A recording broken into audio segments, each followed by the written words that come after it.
విజయసాయిరెడ్డి అలాగే Mithun Reddy issue and Jogi brothers నిన్న jail నుంచి బయటికి రావటం, దీని గురించి మనం డిస్కస్ చేద్దాం. మరొకసారి Vijayabhaskar sir and Madhusudan Reddy sir. ముందుగా విజయభాస్కర్ సార్ దగ్గరికి వెళ్దాం, టీడీపీ సీనియర్ నాయకులు. విజయభాస్కర్ సార్, నిన్న జోగి బ్రదర్స్ జైలు నుంచి బయటకు వచ్చారు. బయటకు వస్తూ జోగి రమేష్ ఒక వార్నింగ్ లాగే ఇచ్చాడు. లోకేష్ సారీ చెప్పు, నువ్వు చేసిన తప్పులు ఒప్పుకో, లేదంటే మరలా మీ ఇంటికి వస్తా అన్నారు. ఒకసారి మీకు ఆ వాయిస్ కూడా నేను వినిపిస్తాను సార్, విన్న తర్వాత మీ సమాధానం కావాలి నాకు, ప్లీజ్ అది వినండి.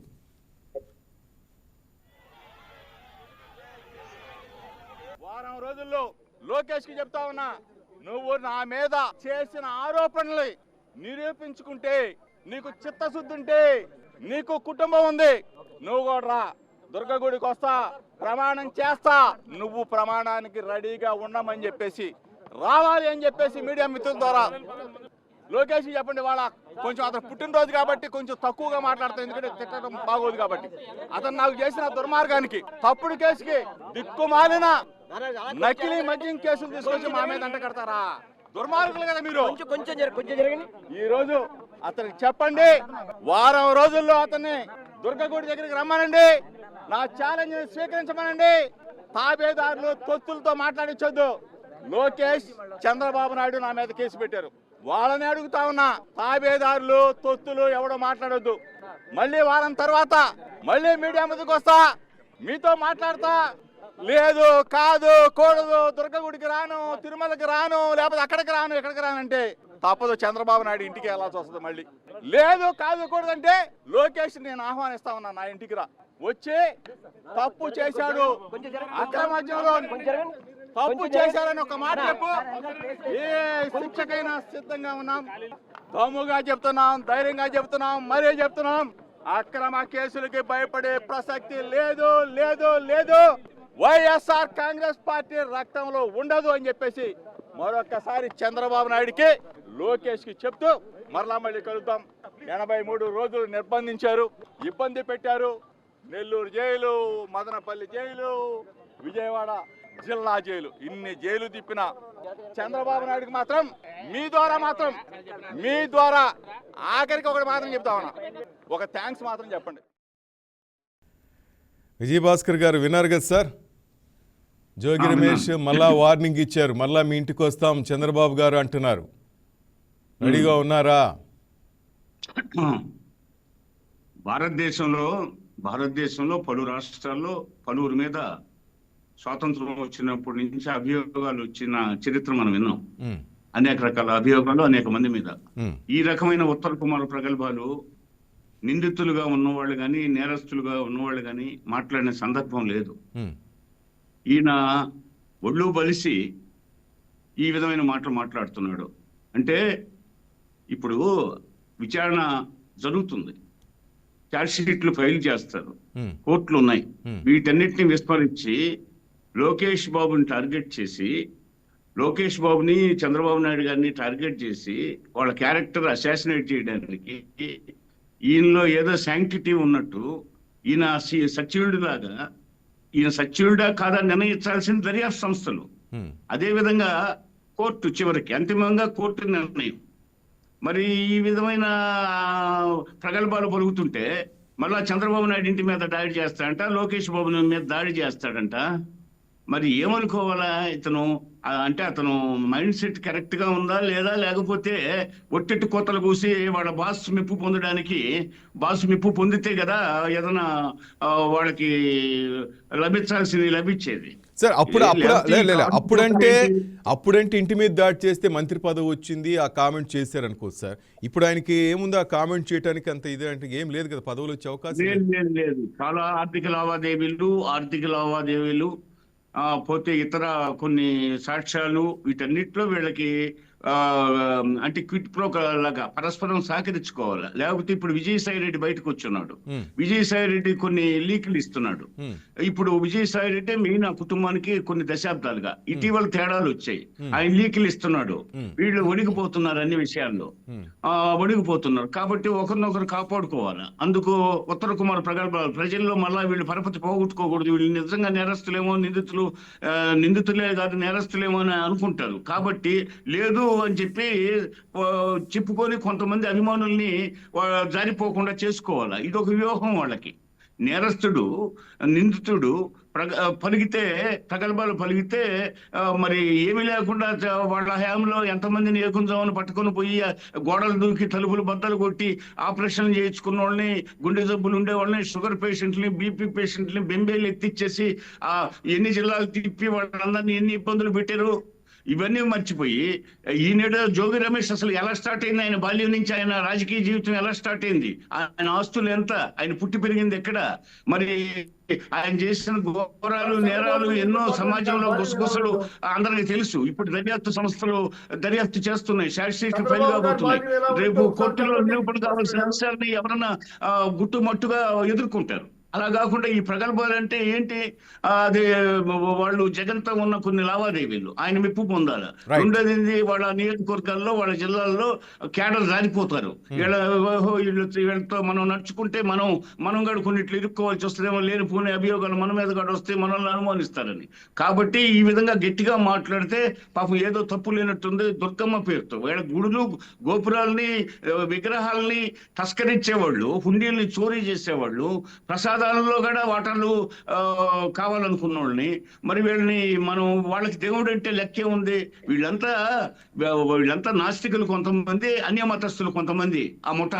కాబట్టి వాళ్ళకి హిందూ సమాజం అంటేనే అసలు చేత్కారం, హిందూ దేవుళ్ళు అంటేనే చేత్కారం. మరి దుర్గమ్మ మీద ఎందుకు ప్రమాణం అంటే ఇప్పుడు నేరం చేసిన ప్రతి వాడల్లో నేను వస్తాను, కాణిపాకం వినాయకుడి దగ్గరికి వస్తామని కొన్ని ప్రాంతాల్లో వాళ్ళు అంటారు. ఈ ప్రాంతం వాళ్ళంతా దుర్గమ్మ గుడి అంటారు. ఇంకో ప్రాంతం వాళ్ళు సింహాచలం దేవస్థానం అంటారు. ఇలా ఎన్నెన్నో చెప్తారు. ఎందుకు? జనాన్ని నమ్మించడానికి, కేడర్ జారిపోకుండా చేసుకోవడానికి. కాబట్టి ఇవంతా ఎవరు హర్షించరు. ఎవరు కూడా ఏంటంటే సభ్య సమాజం కానీ సంస్కారులు ఎవరైనా కానీ ఏదో ఆరోపణలు వచ్చాయి పోతే అవన్నీ నిగ్గుదాల్చడానికి దర్యాప్తు సంస్థలు ఉన్నాయి. కోర్టు అంతిమంగా తీర్పు ఇవ్వాలా. అప్పుడు దాకా ఈ విధమైన కోతలు కూయడం అనేది అది ఒక రకంగా దర్యాప్తు సంస్థల నియమ నిబంధనలను ఉల్లంఘించడం, అదే విధంగా భవిష్యత్తులో కోర్టు నియమాలను కూడా ఉల్లంఘించడం అవుతుంది. Right, 1 minute sir. Sir Madhusudan Reddy sir, నిన్న జోగి సార్ది మీకు వినిపించాను. నిజంగా ఇప్పుడు అంత ధైర్యం చేస్తారా? చంద్రబాబు ఇంటికి వెళ్ళి ధైర్యం చేస్తారా? ఎందుకంటే టీడీపీ నేతలు నిన్న కామెంట్ చేస్తున్నారు, లోకేష్ బర్త్డే గిఫ్ట్ జోగి రమేష్కి బెయిల్ రావటం వదిలేశారు అనేసి. మీరేమో అక్రమ కేసులు పెట్టారంటారు. మరి అక్రమ కేసులు పెట్టినప్పుడు న్యాయపరంగా వెళ్ళొచ్చు కదా. ఈ కామెంట్స్ అన్ని అవసరమని చాలామంది అంటుంటారు సార్, మీరేమంటారు సార్? నమస్తే. ఫస్ట్ మీకు శ్రీనివాస్ గారు, మీకు అదేవిధంగా అన్న విజయభాస్కర్ గారికి, వైకే టీవీ యాజమాన్యానికి, వీక్షిస్తున్నటువంటి తెలుగు ప్రేక్షకులకి good morning. Good morning sir. ఇప్పుడు జోగి రమేష్ గారు మాట్లాడినటువంటి ఆవేదన మీకు ఏ విధంగా వినిపించింది అంటే ఒక్కో విధంగా తీసుకోవచ్చు. ఇప్పుడు విజయభాస్కర్ గారు తెలుగుదేశం పార్టీ వాళ్ళు తీసుకున్నటువంటి విధానం అది. ఇప్పుడు జోగి రమేష్ గారు ఏం చెప్తున్నారు, నేను తప్పు చేయలేదు, నేను తప్పు చేశానని నిరూపించుకుంటే మీరు కావాల్సిన ప్రమాణానికి రండి, తిరుగులాకి రండి, లేకపోతే తుర్పుగుడికి రండి. మీరు అక్కడికి రాలేకపోతే ప్రమాణానికి మీ ఇంటికి వస్తున్నాను. అక్కడికి చంద్రబాబు నాయుడు మీద దౌర్జన్యానికి కాదు, చంద్రబాబు నాయుడు మీద ఇంటి పైకి పోయేది దాడికి కాదు. మీరు గుర్తించాలి. ముందున్నటువంటి మాటలు కూడా మీరు తీసుకొని ఆ మాటలకి కంటిన్యూస్ గా జోగి రమేష్ గారు ఏం మాట్లాడుతున్నారు అనేటువంటి విషయాన్ని మనం గమనించాలి. అంత ఆవేదన, అంత బాధ జోగి రమేష్ లో 83 రోజులు ఈ విధంగా జైల్లో పెట్టి, అక్రమంగా జైల్లో పెట్టిన ఆవేదన ఎందుకు వచ్చిందని చెప్పి మీరు ఒక్కసారి ఆలోచించగలిగారా? మనం ఆలోచించాలి కదా. అసలు ఈ కేసు ఏంటి? తమ్మళ్ళపల్లిలో మొలకల చెరువులో జరిగిన కేసు ఏంటి? అసలు ఈ యొక్క కేసులో పూర్వపరాలు విచారిస్తే అసలు జోగి రమేష్ కి దీనికి సంబంధం ఏంటి అనేటువంటిది అర్థమవుతుంది. అసలు ఈ యొక్క ఎంత బరితెగించి తెలుగుదేశం నాయకులు ఈ యొక్క మద్యం తయారీ కేంద్రాలనే, నకిలీ మద్యం కాదు, మద్యం తయారీ కేంద్రాలని స్థాపించి సురేంద్ర నాయుడు అనేటువంటి ఒక వ్యక్తి ద్వారా అక్కడ జోగి రమేష్ కి సురేంద్ర నాయుడికి సంబంధం ఉంది? అద్దేపల్లి జనార్దన్ రావు అనేటువంటి వ్యక్తి వాళ్ళ వీధిలో ఉన్నాడు. జోగి రమేష్ అనేటువంటి వ్యక్తి ఒక రాజకీయ నాయకుడు. చంద్రబాబు నాయుడుతో కూడా లోకేష్ తో కూడా ఎంతోమంది ఫోటోలు దిగుతుంటారు. ఫోటోలు దిగే వాళ్ళందరితో కూడా సంబంధం లేదు కదా చంద్రబాబు నాయుడుకి లోకేష్ గారికి. ఇదే పరిస్థితిలో జోగి రమేష్ తో అద్దేపల్లి జనార్దన్ రావు ఫోటోలు దిగిన మాట వాస్తవం ఉండొచ్చు. దాన్ని బట్టి మీరు ఈ యొక్క మద్యం తయారీ కేంద్రాలని జోగి రమేష్ పై అంటకట్టి ఈ విధంగా 83 రోజులు జైల్లో పెట్టి సిట్టి విచారణకు పిలవడం అనేటువంటిది అమానుషం. ఇప్పుడు అసలు ఈ యొక్క మద్యం తయారీ కేంద్రం ఏ విధంగా వచ్చింది? అద్దేపల్లి జనార్దన్ రావు, జయచంద్రారెడ్డి అనేటువంటి వ్యక్తులు ఆస్ట్రేలియాలో మద్యం తయారీ కేంద్రాలు పెట్టుకునేటువంటి ఒక సంస్థ ఉంది వాళ్ళకి. ఆ సంస్థని ఇక్కడ ఇంప్లిమెంట్ చేయడం కోసం ఈ యొక్క జయచంద్రారెడ్డికి ములక్కల్ చెరువులో స్థానం ఇచ్చారు. ఎందుకు ఇచ్చారు? అక్కడ ఒక ఎమ్మెల్యే సీట్ ఇచ్చారు తంబలపల్లిలో. ఎందుకు ఇచ్చారు? సురేంద్ర నాయుడు అనేటువంటి వ్యక్తి ద్వారా చంద్రబాబు నాయుడు లాబీ చేశారు. సురేంద్ర నాయుడు ఎవరు? సురేంద్ర నాయుడు ఇంతకు ముందు 2 జంట హత్యలు కాంగ్రెస్ వ్యక్తుల్ని ఎంపీటీసీ ఎలక్షన్స్ లో జంట హత్యల్లో హత్య చేస్తే అంటే డిస్ట్రిక్ట్ కోర్టులోను అంటే హైకోర్టులోను అతనికి యావజ్జీవ కారాగార శిక్ష పడితే అతన్ని ఇమీడియట్ గా 2014లో చంద్రబాబు నాయుడు ముఖ్యమంత్రి అవ్వగానే అతను క్షమాభిక్ష పెట్టి బయటకు తీసుకొచ్చాడు సురేంద్ర నాయుడు. అంటే క్షమాభిక్ష పెట్టి తీసుకొచ్చినటువంటి తెలుగుదేశం నాయకుడైనటువంటి సురేంద్ర నాయుడికి ఫ్రంట్ అయినటువంటి అద్దేపల్లి జనార్దన్ రావు, జయచంద్రారెడ్డి వల్ల ముగ్గురు కలిసి ఆడ ఒక వ్యవస్థ మాదిరిగా మద్యం తయారీ కేంద్రాలు స్థాపించి పెడితే వాళ్ళ మీద కేసు పెట్టకుండా జోగి రమేష్ నిరికీయడం అనేటువంటిది ఎంత అమానుషం, ఎంత దారుణం. దీనికి ఆవేదన చెందుతూ కళ్ళు చెందుతూ ఈ విధంగా మాట్లాడితే మీరు దాన్ని కూడా వక్రీకరించి చంద్రబాబు నాయుడు ఇంటి మీదకి మేము వస్తున్నాం, చంద్రబాబు నాయుడు కాసుకొని చెప్పడం మధుసూదన్ రెడ్డి గారు మీరు విన్నారో లేదో ఆయన ఏమన్నారంటే మళ్ళీ మీ ఇంటికి రావాల్సి వస్తుంది అన్నారు సార్. అదే వాళ్ళు అంటారు మళ్ళీ మీ ఇంటికి రావాల్సి వస్తుంది అన్నారు. మీరు విన్నారో లేదా? పాయింట్ కరెక్ట్ గా ప్లే చేయమంటే మళ్ళీ ప్లే చేస్తాను. మాట్లాడే విధానం ఎట్లా ఉందంటే వాళ్ళు తీసుకునే విధానం కూడా అట్లా ఉంది. నేను మళ్ళీ మీ ఇంటికి వస్తాను అప్పుడు వచ్చినట్టే అటాక్ ఉంటుంది అన్నట్టుగా చెప్పాడు ఆయన. ఎందుకు అవసరమా అంటారు? ఒకటి సార్, చంద్రబాబు నాయుడు ఇప్పుడు సాదా సీదా రోడ్లో తిరిగే రోమేయో కాదు, ఒక ముఖ్యమంత్రి స్థానంలో ఉన్నారు. ఒక ముఖ్యమంత్రికి ఎంత బందోబస్తులు ఉంటాయి? ఆ రోజు కూడా ఆయన మాజీ ముఖ్యమంత్రికి ఎంత బందోబస్తులు ఉంటాయి? అతనికి ఒక సెక్యూరిటీ వ్యవస్థ ఉంటుంది కదా, ఆ వ్యవస్థను తీసుకుని అతని మీద దాడికి పోవడం అనేటువంటిది బహిరంగంగా సాధ్యపడుతుందా? అది జోగి రమేష్ గారికి తెలీదా? మరి ఆ రోజు కూడా ఇదే సెక్యూరిటీలో ఇదే విధంగా కొంత సెక్యూరిటీ ఉండింది కదా, ఆ రోజు చేశారు కదా, అదే విధంగా వెళ్ళారు కదా. ఏం చేశారండి? ఆ రోజు పోయి ఏం చేశారు? నిలదీశారు. ఈ విధంగా జరిగేటువంటి అక్రమాన్ని, అన్యాయాన్ని మీరు ఈ విధంగా చేస్తున్నారు, ఈ విధంగా చేసినటువంటి ఉన్నాయి అది నిలదీయడానికి పోయారు. దాడికి పోయారు మీరు చెప్పారు. మీరు దాడి అనుకుంటే ఎట్లా వస్తుంది? దాడి కాదు కదా. ఈరోజు చంద్రబాబు నాయుడు దాడి చేసే శక్తి ఎవరికైనా ఉంది రాష్ట్రంలో? మీరు చెప్పండి. ఎంత ఎంత ఎంత నీచమైనటువంటి ఆలోచన కాకపోతే చంద్రబాబు నాయుడు దాడి చేసేటువంటి శక్తి ఈ రోజు ఎవరికైనా ఉందా? ఒక సామాన్యుడికైనా ఆలోచన వస్తుంది అది. అటువంటి జోగి రమేష్ అనేటువంటి ఒక మాజీ మంత్రి వైసీపీ నాయకుడికి నేను చంద్రబాబు నాయుడిని అటాక్ చేస్తాననే మాదిరిగా ఎందుకు చెప్తాడు? మీరు ప్రమాణానికి రండి అని చెప్పి మరోసారి ప్రమాణానికి తెలుస్తున్నాడు. రండి, మీరు చంద్రబాబు నాయుడికి ప్రమాణం కంటే దొక్కుబడి రండి, లేకపోతే మీ తరపున మీ లొకేషన్ పంపిండి, లేకపోతే కాణిపాకం మీరు పుట్టినటువంటి ప్రదేశం చిత్తూరు జిల్లాలో ఉంది కాణిపాకం, అది పవిత్రమైనటువంటి వినాయకుడి టెంపుల్. మీరు రండి, మీరు అభియోగం మోపినటువంటి అభియోగాలన్నీ కూడా ఈ జోగి రమేష్ మీద కరెక్ట్ అని చెప్పి చెప్పడానికి మీరు రండి.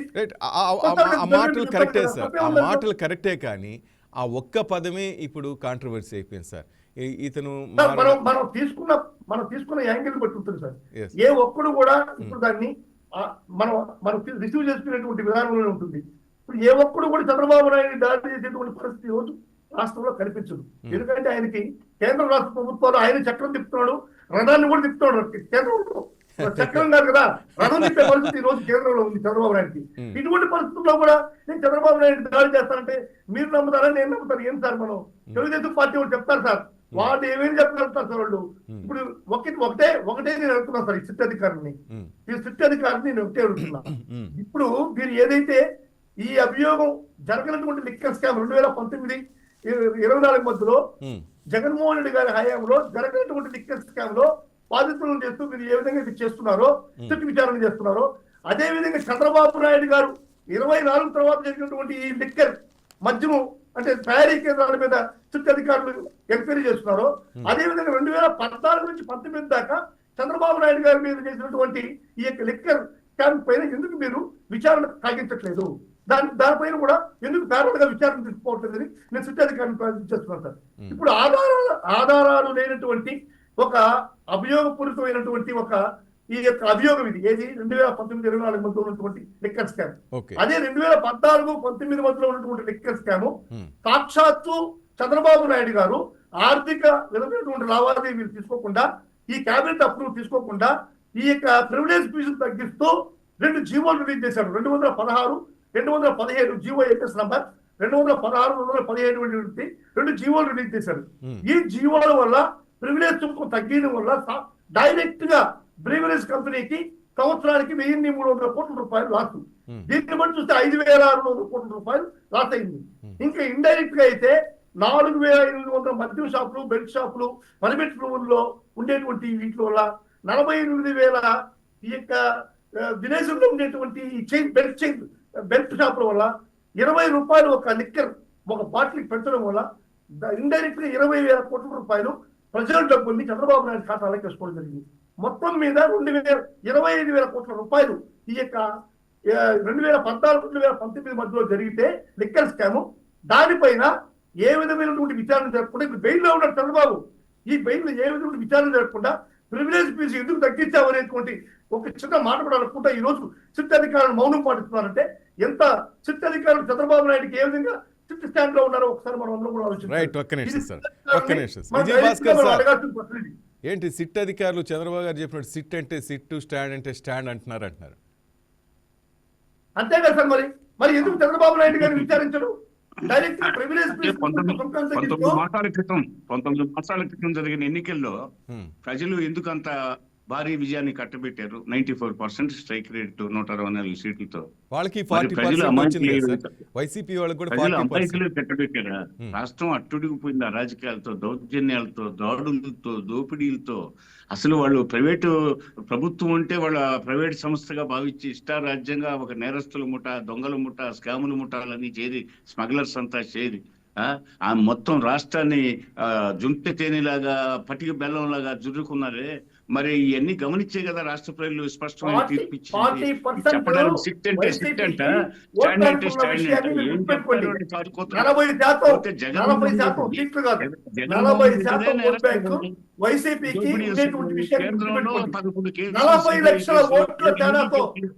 11 లక్షల కోట్లు సీజ్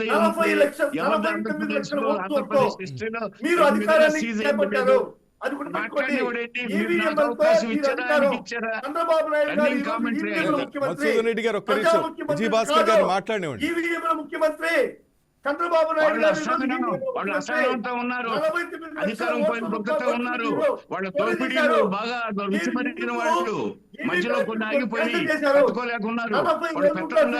మధుసూదన్ రెడ్డి గారు ఒక్క నిమిషం, దోపిడీ మనస్తత్వం, గజనీలు గోరీలు మించిపోయిన చరిత్ర వాళ్ళది. 49 లక్షల ఓట్లు ఎక్కువ వచ్చినటువంటి వాళ్ళ దౌర్జన్యం ఇదే. డిబేట్ లోనే వాళ్ళ దౌర్జన్యం ఉంటది. మీరు నాకు వారు మాట్లాడిన సేపు నేను ఎప్పుడు సైలెంట్ గా ఉంటా. అనేక డిబేట్స్ లో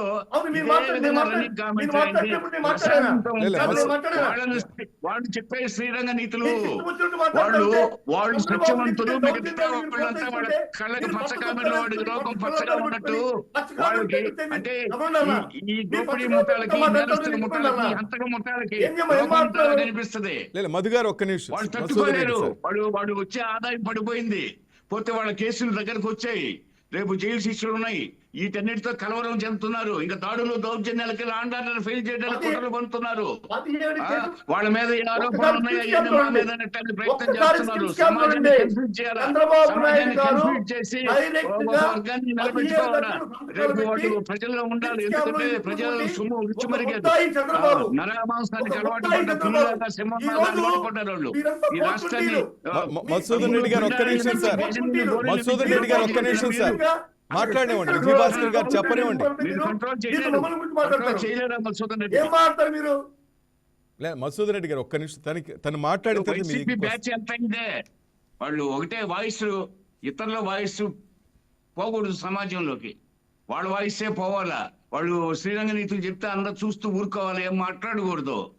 పోతే వాళ్ళ నాయకుడు ఆయన ప్రీతిపాత్రుని చేసుకోవాలంటే మన వీళ్ళు అక్కడ కోచింగ్ ఒకటి జరుగుతుంది, సజ్జల ఆధ్వర్యంలో పెద్ద కోచింగ్ ప్యాలెస్ లో జరుగుతుంది. దాడులు, దౌర్జన్యాలు, డిబేట్లు, రచ్చలు చేయమని చెప్పేసి చాలా స్పష్టమైన ఆదేశాలు ఉన్నాయి వాళ్ళకి. పోతే అందువల్ల ఏంటంటే ఏదైనా మీరు డిబేట్కి వచ్చినప్పుడు వారి వెర్షన్ వినాలా, మా వెర్షన్ వినాలా, ఇతర పార్టీల వెర్షన్, మీ వెర్షన్ అన్ని ప్రజలు వినాలా. అలా ప్రజలు వినకూడదు వాళ్ళకి. ఇది ఏంది నియంత్రిత స్వభావం, రాచరిక వ్యవస్థలో ఉండే స్వభావం ఇది. వారి మాటే వేదం, దెయ్యాలు వేదాలు వల్లిచ్చినట్టుంది. అందుకే ప్రజలు అట్టుడికిపోయింది. ఇవాళ హయాంలో పత్రికల మీద దాడులు, మీడియా సంస్థల నిర్బంధం, వాక్ స్వాతంత్రం లేదు, సభా స్వాతంత్రం లేదు. మరి ఇవన్నీ ప్రజలేమన్నా అమాయకులై ఓట్లేశారా కూటమికి? ప్రజలు అమాయకులు అనుకుంటున్నారు. వీళ్ళు ఏదో మాకు 39% వచ్చినాయి, 40% వచ్చినాయి అని. ఈసారి చూడండి ఎలా ఉంటుందో. మొత్తం విసిగి వేసారిపోయి ఉన్నారు. ఏంటి ఇదంతా కదిలిస్తే పుట్టలుగా అవినీతి నాగులు బుసలు కొడుతున్నాయి అని చెప్పేసి ప్రజలు పూర్తిగా ఇంకా వీళ్ళకి బుద్ధి రాలేదు, జ్ఞానోదయం రాలేదు, వీళ్ళ పరివర్తన రాదు. వీళ్ళు టోటల్ గా హంతక స్వభావం, దోపిడీ స్వభావం, పాలిగాళ్ళ స్వభావం అన్నట్టుగా ఉంది అని ప్రజల్లో చర్చ మొదలైంది. విజయభాస్కర్ గారు, వాళ్ళనే నష్టపరుస్తారు, వాళ్ళు పోయి వాళ్ళు తీసుకుంటారు. మీరు ఇలా అంటున్నారు, కానీ 2 రోజుల క్రితం మీరు చూడొచ్చు జగన్ గారి ప్రెస్ మీట్లు చూస్తుంటే ప్రభుత్వం మీద వ్యతిరేకత బాగా ఉంది, అందుకే నేను పాదయాత్ర చేయబోతున్నారు ఏడాదిన్నర తర్వాత. అప్పుడేదో ముఖ్యమంత్రి హోదాలో వైఎస్ రాజశేఖర రెడ్డి గారు ఆయన హెలికాప్టర్ ప్రమాదంలో దుర్మరణం చెందడాన్ని అందరూ అన్ని రాజకీయ పార్టీలు, అందరూ సంస్కారం ఉన్నవాళ్ళు, మానవతావాదులు బాధపడ్డారు. అయ్యో, ఒక రాష్ట్ర ముఖ్యమంత్రి హోదాలో ఉన్నాడు, పైగా ఆయన హెలికాప్టర్ ప్రమాదంలో ఈ విధంగా వాతావరణం ప్రతికూలంగా ఉన్నప్పుడు హెలికాప్టర్ ప్రమాదానికి గురై ఆయన చనిపోయింది అందరిని కలిచివేసిన సంఘటన, అందరిని కలిచివేసింది. ఇప్పుడు మనకి పొలాల దగ్గర, గట్ల దగ్గర, ఇళ్ళు వాకిళ్ళ దగ్గర తగాదాలు లేవు కదా. ఇప్పుడు అందరూ ప్రజాసేవ పేరుతో రాజకీయాల్లోకి వస్తారు. కొంతమంది స్వచ్ఛందంగాను, కొంతమంది పదవుల ద్వారాను ప్రజలకి సేవ చేయడానికి వస్తారు. వచ్చిన తర్వాత ఆయన ప్రజాసేవ కోసం రాజకీయాల్లోకి వచ్చాడు, ముఖ్యమంత్రి అయ్యాడు. ముఖ్యమంత్రి అయిన తర్వాత ఆయన ఏదో రచ్చబండ కార్యక్రమానికి పోతూ దుర్మరణం చెందాడు కాబట్టి అందరిని కలిసివేసిన సంఘటన అది. ఆయన పరామర్శల పేరుతో ఇంకా జనంలోకి పోయాడు. తర్వాత అప్పుడు 60 సీట్లు పైన సాధించుకున్నాడు. ఆ తర్వాత రెండోసారి ఆయన విజయం సాధించాడు. ఓకే, ఆ తర్వాత ప్రజలు ఎక్స్పీరియన్స్ అయ్యారు. ఇది వేళాపాడ లేదు, టైం లేదు, ఎల్లకాలం పరామర్శలేనా అని చెప్పేసి ఈసారి ఆయన చేసిన కార్యక్రమాలను చెప్పుకోవాలి. 5 ఏళ్లలో ఈ ప్రశ్నిస్తారు. ఆయన పాదయాత్ర ఒకప్పుడు పాయసాలు అందించింది, పాయసాలు అందిస్తుంది అనే భావంతో ప్రజలు ఓటేశారు. ఈసారి ఆయన పాదయాత్ర పాయసాలు అందించదు, పాయసం అందిస్తుంది అని చెప్పి జనాలు ఆల్రెడీ ఎక్స్పీరియన్స్ అయ్యారు. ఆయన పాదయాత్ర విఫలం అవుతుంది అంటే జనం చూడడానికి వస్తారు. అంతెందుకు బహుజన సమాజ్ పార్టీ తరఫున కాంశీరామ్ గారు ఉన్నప్పుడు మామూలుగా ఈనాడు దగ్గర నుంచి పెద్ద పెద్ద దినపత్రికలన్నీ పెద్ద హెడ్డింగ్స్. కాంశీరామ్ గారు హాజరైతే ఆంధ్రప్రదేశ్ లో లక్షలాది మంది జనం వచ్చారు. అదే విధంగా నిన్న ఖమ్మంలో సిపిఐలు మీటింగ్ పెడితే ఎర్ర జెండాలు మామూలుగా కాదు ప్రదర్శన, ఆశ్చర్యపోయారు. జనం వస్తారు, సినిమా యాక్టర్లు వచ్చినా, పేటాధిపతులు వచ్చినా అందరు వస్తారు. ఓటు దగ్గర ప్రజలు మోసపోరు. ఒకసారి 2 సార్లు చూస్తారు, ఇంక వదిలేస్తారు. ఒకప్పుడు ఏంటంటే రాజశేఖర రెడ్డి బిడ్డగా కొడుకుగా పోతే కుర్రోడు సరే ఇంకా మంచి పరిపాలన ఏమన్నా అందిస్తాడేమో, ఇంకా చంద్రబాబు నాయుడు గారి కంటే మంచి పరిపాలన అందిస్తాడేమో, సుపరిపాలన అందిస్తాడేమో, ఇంకా బ్రహ్మాండంగా చేస్తాడని ఆశపడ్డారు. అక్కడ రివర్స్ అయింది విషయం.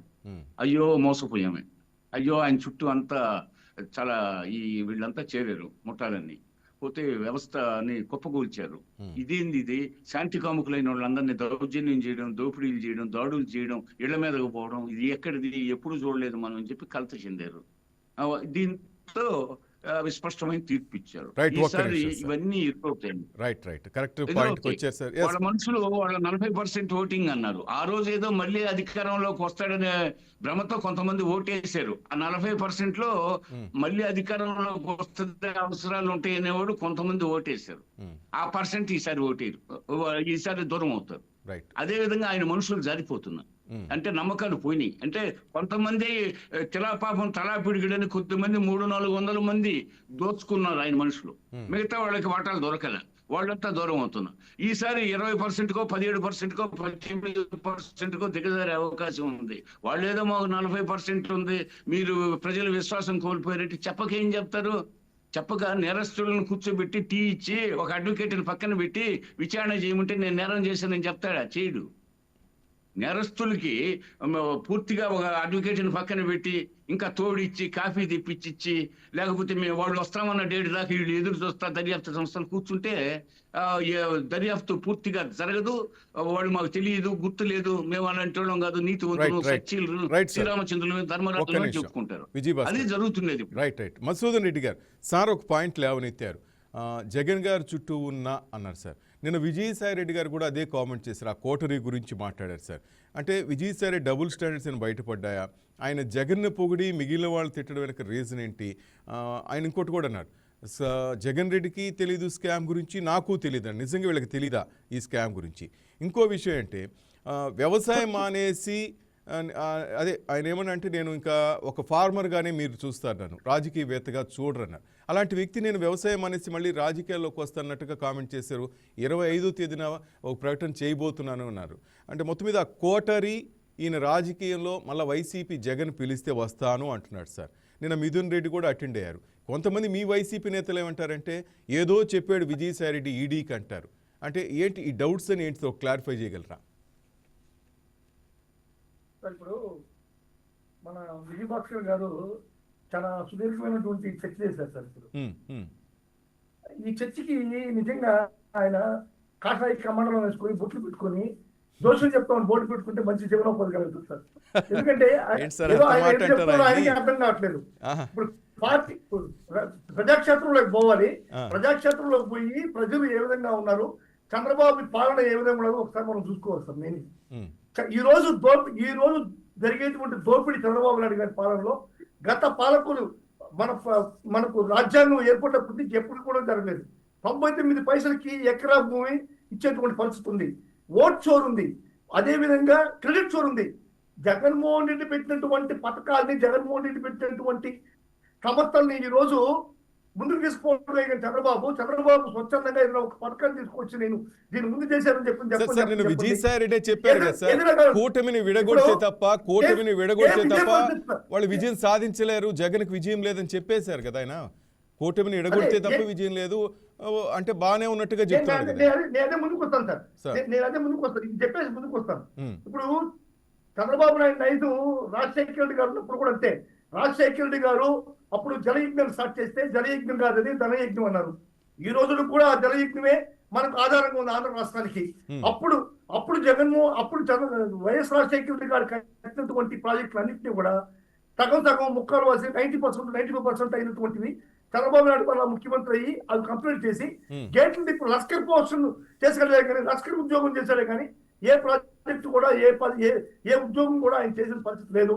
రాష్ట్రానికి ఆయన ఎరగబెట్టిందంటూ ఏం లేదు. ఇప్పుడు చంద్రబాబు నాయుడు గారు సపోజ్ మనం చెప్పకూడదు, రాజశేఖర రెడ్డి చనిపోతే రాజశేఖర రెడ్డి వల్ల రాష్ట్రానికి ఇది లాభం జరిగింది, ఈ ప్రాజెక్టులు వచ్చాయి, ఈ యొక్క పథకాలు వచ్చాయి చెప్పుకోవడానికి మనకు ఉన్నాయి. కానీ చంద్రబాబు నాయుడు గారికి ఆ విధంగా చెప్పుకోవడానికి కనీసం ఒక్క పథకం కూడా లేదో మనం గుర్తుపెట్టుకుంటారు. ఇక విజయసాయి రెడ్డి దగ్గరికి వస్తే విజయసాయి రెడ్డి అనేటువంటిది ద్వంద్వ వైఖరి. మీరు ఫస్ట్ నుంచి లాస్ట్ వరకు మీరు కానీ ఆయన యొక్క ప్రసంగాన్ని మనం వింటే ఒకటే చెప్తున్నాడు సార్. ఆయన చెప్పేది ఏంటి, ఈ కొటారి ఉన్నంత వరకు, ఈ యొక్క కూటమి ఉన్నంత వరకు ఈ యొక్క అధికారం జగన్మోహన్కి రాను అని ఒక పక్క చెప్తా, రాష్ట్రకు వచ్చే చంద్రబాబు నాయుడు గారి పాలన బాగాలేదు, చంద్రబాబు నాయుడు ఈసారి అధికారం కూర్చొని లేదంటాడు. అంటే చంద్రబాబు నాయుడు అధికారానికి కాడు, అదేవిధంగా జగన్మోహన్ రెడ్డి అధికారికి కాడు, ఇంకెవరు అధికారానికి వస్తారని చెప్పి విజయసాయి రెడ్డి చెప్తారు. అసలు విజయసాయి రెడ్డి రైతు అనేది ఒక్కసారి గుర్తుపెట్టుకోసారు. నేను విజయసాయి రెడ్డి గారిని మీ ద్వారా నేను ప్రశ్నిస్తున్నా. విజయసాయి రెడ్డి గారు ఇంతకు ముందు చాలా మంది మన భారతదేశంలో ఈ యొక్క సీఏ చేసినటువంటి అకౌంటెంట్లు చాలా మంది ఉన్నారు. ఎవరైనా వెలుగులోకి వచ్చారా? ఎవరైనా రాజకీయ నాయకులు ఇక్కడ ఇంత పెద్ద రాజకీయ నాయకులు రాష్ట్ర స్థాయిలో అయ్యాడంటే అది జగన్మోహన్ రెడ్డి గారు పెట్టిన భిక్ష కాదా? జగన్మోహన్ రెడ్డి భిక్ష పెట్టి అధికారంలో ఉన్న రోజులు నువ్వు అధికారం అనుభవించి, జగన్మోహన్ రెడ్డి అధికారం, వైఎస్ఆర్ కాంగ్రెస్ పార్టీ అధికారం పోయిన వెంటనే నువ్వు పార్టీకి వినుపోటు వచ్చి బయటకు పోయి పార్టీ మీద కామెంట్లు చేయడం అనేటువంటిది సమంజసం కాదు. ఇది ఏ రాజకీయ నాయకుడికి సంబంధించిన కాదు, ఓన్లీ విజయసాయి రెడ్డికి కాదు, ఏ రాజకీయ నాయకుడికి, ఏ రాజకీయ పార్టీలో ఉండే నాయకుడికి కూడా సమంజసం కాదు. ఏ పార్టీ అయితే అక్కడ ఆయన జగన్ ని ఒక మాట లేదు సార్. ఆయన అంటుంది ఏంటంటే జగన్ చుట్టూ ఉన్న కోటరే పార్టీని డ్యామేజ్ చేస్తున్నారు అంటున్నారు. ఆయన జగన్ మీద స్వామి భక్తు చూపిస్తున్నారు కదా. ఒక చిన్న ఎగ్జాంపుల్ చెప్తాను సార్. జగన్ విజయసాయి రెడ్డి గురించి ఒక చిన్న ఎగ్జాంపుల్ చెప్తాను. ఈయన ఏదైనా పార్టీని నాశనం చేశాడు అనేటువంటిది నా ప్రత్యక్షంగా ఒక చిన్న ఎగ్జాంపుల్ చెప్తాను. సూళ్ళూరుపేట నియోజకవర్గంలో ఇప్పుడున్నటువంటి ఎమ్మెల్యే ఇన్ఛార్జ్ ఉన్నటువంటి అప్పుడు ఎమ్మెల్యే టికెట్ ఇస్తే 2024లో సంజీవయ్య అయినటువంటి ఒక వ్యక్తికి ఒక క్యాండిడేట్ కి ఆల్రెడీ ఎగ్జిస్టింగ్ ఎమ్మెల్యే టికెట్ ఇస్తే లోకల్లో ఉన్నటువంటి లీడర్స్ అందరూ కూడా ఒక ప్రోగ్రామ్ చేశారు. అంటే సంజీవయ్య వద్దు జగన్ ముద్దు అనేటువంటి కార్యక్రమాన్ని చేసి పెద్ద ఎత్తున చేస్తే వాళ్ళందరినీ కూడా కూర్చోబెట్టి మాట్లాడాల్సిన విజయసాయి రెడ్డి మాట్లాడి ఆయన గెలుపుకి ముందుకు పెట్టాల్సినటువంటి విజయసాయి రెడ్డి ఏం చేశాడు, వాళ్ళకి నోటీసులు ఇచ్చాడు. ఇదే పార్టీని నువ్వు సర్ది పెట్టాల్సినటువంటి పరిస్థితి. నాయకులకి ఎమ్మెల్యే క్యాండిడేట్ వద్దన్నటువంటి నాయకుల పైన నోటీసులు ఇచ్చారు. మేమేం చెప్తున్నాము, అయ్యా ఎమ్మెల్యే క్యాండిడేట్ వద్దంటున్నాం, ఎమ్మెల్యే టికెట్ ఆయనకి ఇస్తే మేము చేస్తాం, ఇవ్వద్దు అని చెప్పడానికి మాకు అధికారం ఉంది. జగన్మోహన్ రెడ్డి గారు ఇచ్చేసిన తర్వాత ఎవరికి ఇచ్చినా సరే పార్టీని కాపాడటం, ఓట్లు వేయడం, ఓట్లు వీపీయడం అనేటువంటిది మా యొక్క ఉద్దేశం, మా ధ్యేయం. మేము దానికి అపోజ్ చేయము. మీరు ఎమ్మెల్యేని మాట్లాడని చెప్పి అంత పెద్ద ఎత్తున ఒక ప్రోగ్రామ్ చేస్తే ఇది జగన్మోహన్ రెడ్డి దృష్టికి తీసుకుపోకుండా ఇతనే నోటీస్ తెప్పించేటువంటి పరిస్థితి. అంటే కానీ ఆయన ఒప్పుకోవట్లేదే. పార్టీ కోసం నేను చాలా కష్టపడ్డాను, కోటరే నాశనం చేస్తుంది పార్టీని అంటారు ఆయన. ఆయన పదే పదే అదే చెప్తున్నారు కదా. మీకు ఎలక్షన్ తర్వాత జగన్మోహన్ రెడ్డి అధికారాన్ని కోల్పోయిన తర్వాత తెలిసిందా? అంతకుముందు తెలియదా మీకు?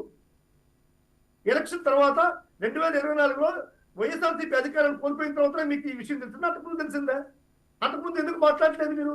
రోజు జగన్మోహన్ రెడ్డి దగ్గరికి చెప్తున్నారు కదా, ఎందుకు మీరు చెప్పలేకపోయారు? సార్ రేపు 25వ తేదీని కూడా రేపు అంటే 25 అంటే రేపే ఆయన ఏమంటారంటే ఒకవేళ నేను కార్యాచరణ ప్రకటిస్తాను, భవిష్యత్తు ప్రకటిస్తాను, అంటే ఏ పార్టీలో చేరతానని చెప్పి జగన్ గారు పిలిస్తే ఏమో ఆలోచిస్తానంటున్నారు. పాజిటివ్గా ఉంది కదా సార్. మీరంతా ఎందుకు విజయసాయి రెడ్డిని వ్యతిరేకిస్తున్నారు? ఒకవేళ జగన్కి ఇష్టమైతే జగన్ గారికి ఆయన రావచ్చు కదా పార్టీలకి, మీరు రానివ్వరా? మీకు ఆయన చెప్తున్నారు జగన్మోహన్ రెడ్డి గారికి ఇష్టమైతే మేమెవ్వరం వ్యతిరేకించేటువంటి పరిస్థితి లేదు సార్.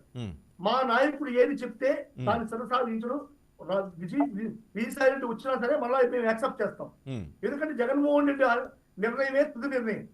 జగన్మోహన్ రెడ్డి ఒకటే చెప్తున్నాను సార్, విజయసాయి రెడ్డికి కానీ ఈ తెలుగుదేశం పార్టీ నాయకులకు కానీ ఒకటే చెప్తున్నాను సార్, జగన్మోహన్ రెడ్డికి కొట్టాలి లేదు. జగన్మోహన్ రెడ్డి గారు ఎవరి మాట వినరు. ఆయన ఏ మాట అయినా 100 మంది దగ్గర విన్నా కానీ ఏది మంచో ఏది చెడ్డో ఆలోచించి తన నిర్ణయాన్ని తీసుకునేటువంటి స్వభావం జగన్మోహన్ రెడ్డి గారిది. జగన్మోహన్ రెడ్డి గారి యొక్క నైజం అది. కాబట్టి విజయసాయి రెడ్డి కాదు కదా, ఇప్పుడు కొట్టాలి అంటున్నారు, కొట్టాలి కదా, ఎవరి మాట వినడు. ఎవరు ఏం చెప్పినా సరే ఒకవేళ మంచి అయితే తీసుకుంటాడు, చెడ్డ అయితే దాన్ని విస్మరిస్తాడు. మొహమాటం లేకుండా నిర్మోహమాటంగా చెప్పేటువంటి నైజం ఉన్నటువంటి నాయకుడు జగన్మోహన్ రెడ్డి. ప్రజాసేవ కోసం ఏదైతే మంచి జరుగుతుంది అనుకుంటే మంచి చేస్తాడు, చెడ్డ జరుగుతుంది అనుకుంటే ఎవరు. కానీ ఈ లోపల ఆయన అన్ని చెప్పేస్తున్నాడు కదా. రాజ్ కసిరెడ్డి గురించి చెప్పారు, మిథున్ రెడ్డికి 100 crores గురించి చెప్తున్నారు, చెప్పాల్సింత చెప్పేస్తున్నారు కదా. అవును సార్. ఇప్పుడు నేను చెప్తున్నాను సార్, ఇప్పుడు నువ్వు నీతిపత్రుడు నిజాయితీ పరుడు అయితే జరిగేటప్పుడు ఇది చెడ్డది ఇది మంచిది అని చెప్పి నీకు చెప్పి ఆ రోజు వారించాల్సింది పోయి ఈ రోజు చెప్పడం అనేటువంటిది దారుణం.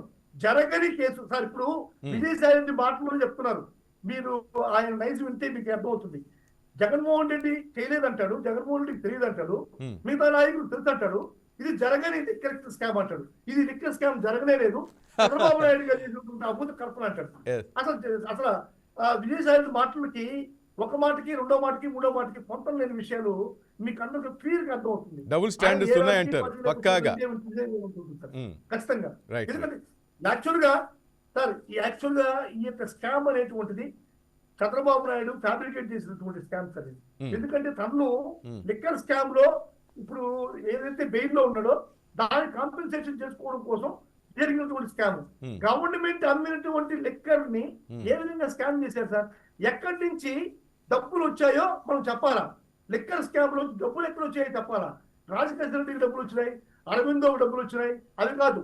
జనాల్లో నుంచి ఏ విధంగా లూటీ చేసి స్కామ్ లోకి డబ్బులు తీసుకున్నారో చెప్పాలా?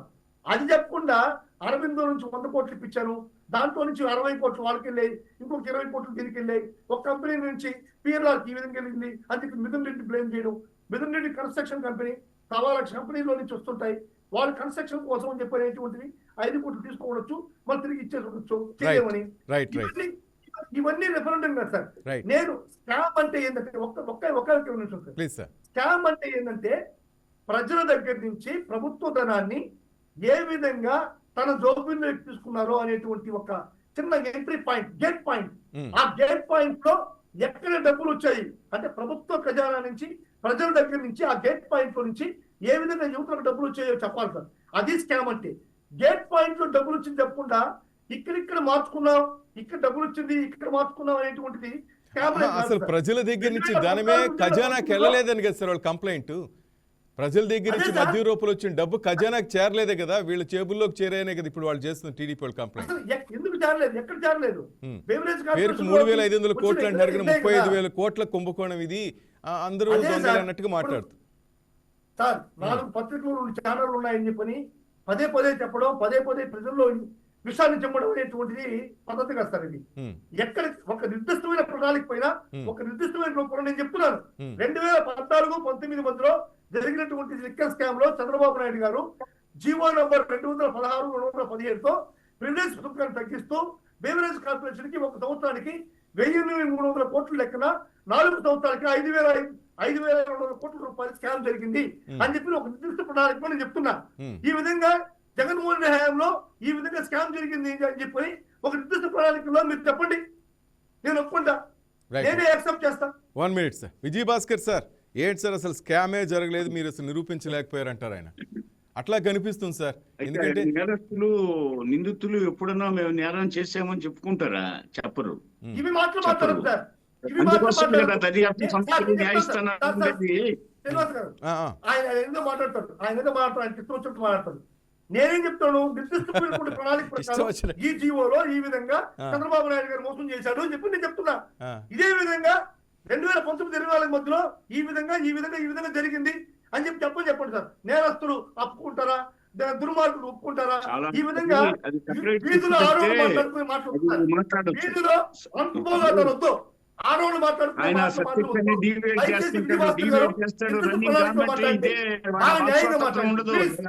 వాళ్ళకి అవకాశం ఇస్తే వాక్ స్వాతంత్రం ఉండదు, సభా స్వాతంత్రం ఉండదు, ఏ స్వాతంత్రం. మీడియా దగ్గర కూడా వాళ్ళ స్వభావాన్ని బయటపెట్టుకుంటారు. జగన్ ఏ విధంగా రుణి చేస్తారు చెప్పండి. వాళ్ళకి లెక్కలేదు. విజయ్ భాస్కర్ గారు అంత పెద్ద కుంభకోణం డిజిటల్ విధానానికి స్వస్తి చెప్పి డైరెక్ట్ గా పాత పద్ధతుల్లో ఇచ్చేసింది. దేని చేశారు, ఎంత హవాలా జరిగింది, ఆ డబ్బుతో ఎన్ని ఎలక్షన్లకు ఎంత ఖర్చు పెట్టారు, విదేశాల్లో ఎన్ని లిక్కర్ ప్రాజెక్టులు పెట్టారు, ఎన్ని పరిశ్రమలు పెట్టారు, ఎన్ని మైన్స్ పెట్టారు, అన్ని వస్తున్నాయి. టీవీ లాగితే డొంకంతా కదులుతుంది, డొంకంతా ఎంతని ఈ విధంగా గంటాపదంగా బల్లగుద్ది చెప్పి ఈ డిబేట్ లో, మీడియాలో, ప్రెస్ మీటింగ్ లో చెప్పి ఎంతకాలం ఎంతమంది నమ్మించాలని చూస్తారో త్వరలో అన్ని నిజాలు బయటకు వస్తాయి. నిజాలు నిగ్గు తేల్చబోతున్నారు. మేము ప్రజాస్వామ్యబద్ధంగా వ్యవస్థల్ని కాపాడడానికి ఇంత టైం తీసుకుంటున్నాం. మా చేతగాంతనం కాదు. మీడియాలో ధన 2024 జూన్ 12 మీద ప్రమాణ స్వీకారం చేయగానే అరెస్టులు చేయలేక కాదు, మేము వ్యవస్థలను కాపాడడానికి టైం తీసుకుంటున్నాం. దాన్ని మా చేతకంతనం అని చెప్పి ఏదేదో ఆలోచించి పక్కదారి పట్టించే ప్రయత్నాలు చేస్తే ఎన్ని దర్యాప్తు సంస్థలు చూస్తున్నాయి. త్వరలో వస్తాయి. ఆయన కేంద్రంలో కేసులు కూడా యాక్టివేట్ అవుతున్నాయి. మొన్న ఆయన న్యాయస్థానానికి ప్రతి శుక్రవారం న్యాయస్థానానికి రావాల్సింది వారం నేను ముఖ్యమంత్రిని, భద్రతా కారణాలు ఇవన్నీ చూపించి ఏదో తప్పించుకున్నాడు. మొన్న హుకుం జారీ చేస్తే కోర్టుకు వచ్చిపోయాడు. ఒకసారి అన్ని యాక్టివేట్ అవుతున్నాయి. ఇప్పుడు మొత్తం జగన్ నిద్రపడడంలో ఆయన కలవరంత ఒకటే కలవరంత సిబిఐ వచ్చి తలుపు తట్టినట్టు, ఈడీ వచ్చి ప్యాలెస్ తట్టినట్టు ఇవన్నీ వస్తా ఉన్నాయి. మీరేం కంగారు పడద్దు. మీకు అన్ని పుట్టగతులు ఉండవు. మీరు చేసిన దుర్మార్గాలు ఎన్ని 5 సంవత్సరాలు దెయ్యాలు వేదాలు వాళ్ళు ఇచ్చినట్టు మీరు చెప్తా ఉంటే ఏదేదో చెప్తారు, ఏమేందో చెప్తారు. అసలు దుర్మార్గ పరిపాలన అందించి ప్రజలంతా రెచ్చిపోయి బారులు తీరి ఓట్లు వేస్తే ఏమి లోపాలు జరిగాయి, మనలో ఏమేమి లోపాలు ఉన్నాయని కాదు. వీళ్ళు దాడి చేసి, దౌర్జన్యం చేసి, రౌడీజం చేసి, ప్రభావం చేసి మళ్ళీ అధికారంలో రావాలని ప్రయత్నిస్తున్నారు. ఈ రాష్ట్రాన్ని రావణ కాష్టంగా మార్చడానికి, అగ్నిగుణంగా మార్చడానికి వాళ్ళు ప్లాన్లు చేస్తున్నారు. ఆటలు సాగని లోపల దర్యాప్తు సంస్థలు చాలా చురుగ్గా పనిచేస్తా ఉన్నాయి. వాళ్ళకి రోజులు దగ్గర పడ్డాయని తెలుసు. ఈ లోపు రాష్ట్రాన్ని గజిబిజి చేయడానికి, ప్రజలు కన్ఫ్యూజ్ చేయడానికి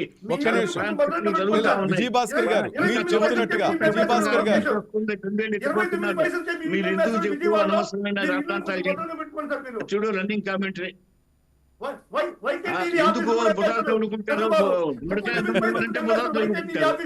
నిన్న వీకాలని చెప్పి మీ సంస్థ ఒక డిబేట్ పెడితే అది ప్రపంచ ప్రజాస్వామ్యం ఆలోచించాల్సిన విషయం. రీకాల్ అనేది ప్రపంచ ప్రజాస్వామ్యం. విజయభాస్కర్ ప్రపంచంలో ప్రజాస్వామ్య మీరు చెప్తున్నట్టు వీళ్ళు ఎందుకు బుధాలు నిన్న ఒక రక్ష చేశారు వాళ్ళు. లేదా విజయభాస్కర్ గారు, ఇప్పుడు దాదాపు మీరు చెప్తుంటే 20 నెలలు అవుతుంటే ఈ కేసు మొదట్లో అన్నారు 3,500 కోట్లు అన్నారు. అంతకు మించని చాలా మంది చెవులు కొరుక్కుంటున్నారు. సరే ఏదో ఒకటి ఈ కేసు ఎందుకంటే దర్యాప్తు సంస్థలు వెల్లడిస్తే దానికి అఫిషియాలిటీ వస్తుంది. నేను ఎందుకు చెప్పలేదంటే 3,500 కోట్లు కాదు ఇంకా ఎక్కువని అంటున్నారు అన్నది ఇప్పుడు ప్రజల్లో కొంతమంది అధికారుల ద్వారా వస్తున్న సమాచారం. చాలా పెద్ద మొత్తం అని. ఇది మామూలుగా చేయలే వీళ్ళు. ఆ జే బ్రాండ్లు పెట్టారు, ఎంత కమిషన్లు కొట్టేశారో, పోతే ఎంతంత డబ్బు ఎక్కడెక్కడ తరలిచ్చింది, ఎక్కడెక్కడ పెట్టుబడులు పెట్టింది, అవాలా మార్గం ఎలా నడిచింది, ఇందులో మొత్తం ముద్దాయిల సంఖ్య ఎంత అన్ని వస్తున్నాయి. ఒక కేసు తిరుపతికి సంబంధించిన కేసులు వస్తా ఉన్నాయి. ఆఖరి శాలువాలు, తిరుపతిలో విఐపీలకు ఇచ్చే శాలువాల్లో కమిషన్, కమిషన్, వాళ్ళకి ఇచ్చే ప్రసాదాల్లో ఓటాలు, మళ్ళీ ఏంటి తిరుమలని అపవిత్రం చేసి హిందూ ధార్మిక సంస్థను కూడా అపవిత్రం చేయడానికి ప్లాన్ చేశారు. 7 కొండలు ఎందుకు అన్నారు? ఏంది ఇదంతా? విజయభాస్కర్ గారు, ఫైనల్ గా విజయసాయి రెడ్డి గారి గురించి మీరేం చెప్పబోతున్నారు సార్? ఆయన డబుల్ స్టాండర్డ్స్ అనుకుంటున్నారా? ఒక్క శల్యుడు శకుని ఇద్దరు కలిస్తే జిత్తులు మారివాడు ఎప్పుడు ఆ ఎక్స్ లో ఇన్స్టాగ్రామ్ లో పోస్టింగ్లు పెడతా ఉంటాడు, కన్ఫ్యూజ్ చేస్తుంటాడు, తన బాధను ప్రపంచం బాధ చేయడానికి ప్రయత్నిస్తాడు. రాజశేఖర రెడ్డి ఆయన్ని ఆడిటర్ గా అంతవరకే ఉంచాడు. జగన్మోహన్ రెడ్డి వయసులో చిన్నవాడు, ఈయన నమ్మాడు. జగన్మోహన్ రెడ్డిని కూడా జగన్మోహన్ రెడ్డితో పాటు ఈయన కొన్ని కేసుల్లో ముద్దాయిగా ఉన్నాడు. అయితే ఇప్పుడు జగన్మోహన్ రెడ్డిని ఒకవైపు బ్లాక్ మెయిల్ చేస్తున్నాడు. ఎందుకంటే సజ్జల రామకృష్ణారెడ్డి ఇతరులకి కాస్త అధికారం ఇచ్చింది తట్టుకోలేకపోయాడు. మధ్యలో లాస్ట్ 3 days లో జగన్మోహన్ రెడ్డి అధికారం ఇచ్చిన వాళ్ళ దగ్గర కొంత ఏదో అవమానాలు పాలయ్యాడు. ఇవన్నీ తట్టుకోలేక ఇప్పుడు ఒకవైపు తన మీద కేసులు తప్పించుకోవడానికి ఒక ఎత్తుగడ. అంటే రేపు కూటమి ప్రభుత్వం నన్ను వేధిస్తుంది అన్నారు సార్. నేను ఆయన గమనించారా? కూటమి ప్రభుత్వం నన్ను వేధిస్తుందని ఒక కామెంట్ చేశాడు ఆయన. చంద్రబాబుది దుష్ట పరిపాలన. కూటమి ప్రభుత్వమా? విజయసాయి రెడ్డి గారిని ఎవరి మీద? కూటమి మీద. కూటమి వేధిస్తుందా? కూటమి ప్రభుత్వం నన్ను వేధిస్తుందంట. ఎవరు వేధించేది ఆయన్ని? ఆయన జగన్మోహన్ రెడ్డి ప్రభుత్వంలో జగన్మోహన్ రెడ్డి పార్టీ పెట్టడంలో అప్పుడు కీలక పాత్ర వహించాడు. జగన్మోహన్ రెడ్డిని ఆయన ప్రతిదానికి దూతగా పంపించి నమ్మాడు. జగన్మోహన్ రెడ్డి పూర్తిగా నమ్మాడు. చాలా అవకాశాలు ఇచ్చాడు అతనికి. ఇతను ఏంటంటే జగన్మోహన్ రెడ్డి పేరుతో అందరికి దగ్గరయ్యాడు. ఇతను పర్సనల్ గా కొంత రాగద్వేషాలు, వ్యవహార శైలి, మొత్తానికి అధినాయకుడికి కొంత దూరం అవుతూ చివరికి అవమానంగా బయటకు వచ్చాడు. వచ్చిన తర్వాత ఒక పక్క భయం పట్టుకుంది. నేను కూడా ముద్దాయినే కదా, ఆయనతో పాటు సిబిఐ ఈడీ కేసులు ఏంటి అనేది పూర్తిగా బయటపడలేకున్నాడు. ఒక పక్క మానసికంగా నలిగిపోతున్నాడు. అటు ఆయనతో పాటు ఉన్నాయి. రేపు జగన్మోహన్ రెడ్డి సిబిఐ ఈడీ వాళ్ళకి విజయసాయి రెడ్డి పాత్ర ఏంటో ఆయన చెప్తాడు కదా. ఆయన బ్లాక్ మెయిల్ చేసినప్పుడు ఆయన కూడా చెప్తాడు కదా విషయం. ఏమో ఈయన రేపు బీజేపీలో చేరితే ఇదంతా ఉండదు కదా. ఇప్పుడు ఈ రోజు కూటమి తిడుతున్నాడు, రేపు బీజేపీలో రేపు ప్రకటన చేయబోతాను అన్నారు కదా. కాదు, రాజకీయ పార్టీలు కేసులను కొట్టేయలేవు కదా. న్యాయస్థానాల్లో ఉన్న కేసుల్ని 14 ఏళ్లగా నలుగుతున్న సిబిఐ ఈడీల దగ్గర నలిగే కేసుల్ని బీజేపీ కొట్టేయగలదా? ఎలా కొట్టేస్తుంది? న్యాయస్థానాల్లో కేసులను బీజేపీ కొట్టేయగలదా?